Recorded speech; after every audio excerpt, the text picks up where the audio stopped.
भोंदूबाबा खरात आणि महिला लैंगिक शोषण प्रकरणी आता महिला आयोगाच्या माजी अध्यक्षा चाकणकर यांना SITने समन्स बजावले। मात्र मी महिला आहे आणि महिला असल्यामुळे मी नाशिकला येऊ शकत नाही असं चाकणकरांनी दिलेलं कारण काही पटण्यासारखं नाही। कदाचित चाकणकरांना आपल्याला चौकशीच्या बहाण्याने बोलवून अटक करतील अशी भीती वाटते का?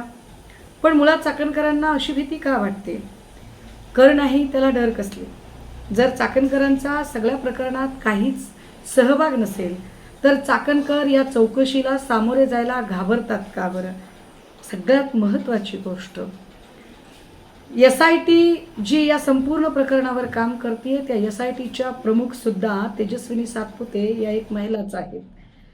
2-3 दिवसांपूर्वी मी आणि इतर महिला आम्ही नाशिकला गेलो होतो। काय चाकणकरांना कायद्याचा आदरच करायचा नाही का? SITची किंमत चाकणकरांच्या नजरेत काय कसपटा समान आहे का? चाकणकर एका अर्थाने समन्सला अशा पद्धतीने जेव्हा उत्तर देतात याचा स्पष्ट अर्थ चाकणकर कायद्याला कवडीमोल समजतात। चाकणकरांच्या नजरेत SITची आणि इतक्या कष्टाने IPS ऑफिसर म्हणून स्वतःच्या कर्तृत्वाचा ठसा उमटवणाऱ्या SIT प्रमुख सातपुते यांच्या सहीने आलेल्या कागदाची काहीच किंमत नाही का? पण मुळात आत्ता या सगळ्या प्रकरणात SITचा कणखरपणा बघण्यासाठी महाराष्ट्र नक्कीच उत्सुक आहे।